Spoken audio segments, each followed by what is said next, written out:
Good morning again. This is Brandon from Bricklink. So, if you've already watched part one of this, well, you're seeing me for the second time today already. So, lucky you. All right. So, what I'm doing, if you didn't watch part one, is I'm just doing a capture video of how I use two different websites, Rebrickable and Bricklink. So, both have their pros, both have their cons. Um, Neither one's right. There's actually other websites too that I just haven't used yet. So, anyways, that being said, let me flip it around. All right, so here's Bricklink. So, the story about Bricklink, and I don't have all the details, but a gentleman created Bricklink and passed away. Lego bought the website and they now own it. It's a subsidiary of Lego. I don't know much about the guy. I don't know much about the backstory. I'm sure that many other Lego AFOLs do. Sounds like he was pretty important in the legacy of Lego in his own right. So, anyways, so I like Bricklink in terms of a lot of things. So, for research especially, I find it easier. So let me show you. Rebrickable and Bricklink are good. What I like about Bricklink is this category tree, though. We use this a lot. It was just easier for us to find or use when we were going through and identifying parts. So, as an example, let's just randomly, we'll click on base plate. So it'll tell you and have a picture of all the various base plates. It'll tell you when it was used. So on and on it goes. It goes up by size. There's some cool base plates. Little river that goes through that one. So it does that with all the various pieces, and certainly there are a lot of various pieces.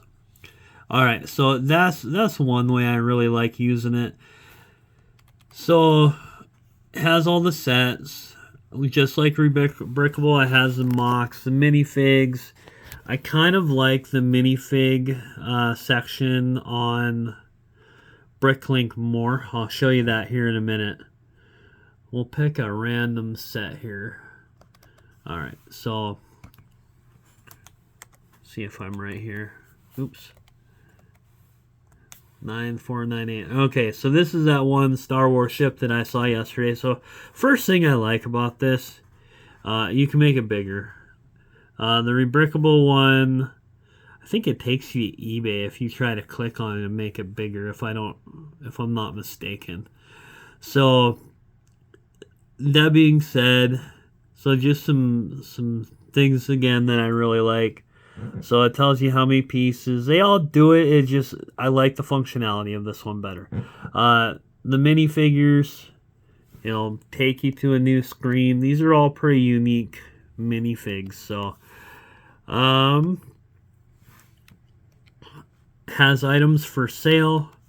So I am here in the US, so I always change it because if I'm going to sell it in the US, I want US prices. What it boils down to is the prices may not be very different in the grand scheme of things, but it's the shipping and handling from, say, China to the US that's going to be a big disparity and add a lot of costs. You can get them cheaper over there, certainly, but that shipping and handling can get pricey. So just like on Rebrickable, you can break down the pieces. So if you scroll all the way down, we use this function a lot just because we like this better on Rebrickable or on Bricklink. So the sticker pieces. So when I'm going through a set, we'll go through the sticker pieces first to figure out which ones we have, which ones we don't. All right, so that's good. So the other thing, you can add add it to my want list. So I can just go in here and say, all right, I would like this, and you add it to your want list, and you can buy it very quickly. Bricklink is great for buying and selling Lego. I do not have a Bricklink store. It's on the way eventually, but I do buy a ton through Bricklink, and that's a very common practice for people who are buying a lot of Lego. So, this is an awesome function. So, appears in. So, what you can do is, let's say you have a piece from your collection that you're like, I feel like this was an actual Lego build, but I don't know what it is. You can put in the part numbers and how many, and then the colors, and it'll show you what those appear in together. Great way to narrow it down in terms of what you might have. Yeah, I have 16 open orders right now for pieces. Should probably go through that and make sure I don't need to close any because I already got the pieces. So this is a great function. Definitely a game changer for us when we figured it out. So here's a color guide. I like this. It's so pretty. Certainly there are a lot of colors. Transparent colors, chrome colors. So it goes on and on. And then up at the top, or on the side, it'll tell you, okay, from 1949 to 2003, they used white bricks, which obviously they use red. So those are two of the oldest colors they've ever had. Every once in a while, they'll add a new one.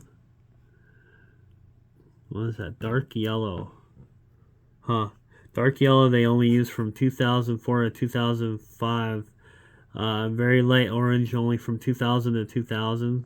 Neon yellow they added in 2022. I don't know. I just find the history of the Lego part kind of fascinating. The pieces and all that. It'll tell you the number of different parts in that color. It'll tell you the number of sets it's been used in. So this is all, I find information that's pretty helpful. Alright, so going back here, let's see. There was something else I was going to show you. Oh, yes. Alright, give me a second, guys. I need to... Alright, actually, 3069B. Alright, so here's the part number. So 3069B is a 1x2 tile with groove. If I press the search button right now, it's going to pull that up. But here's what I'm going to do on my keyboard, okay?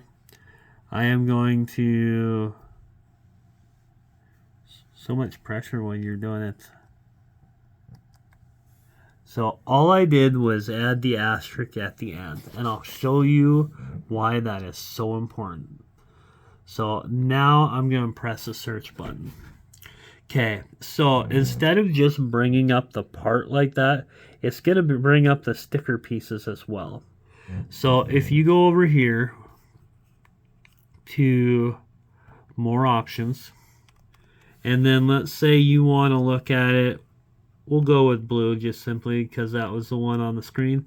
Click on blue, and then you go to search.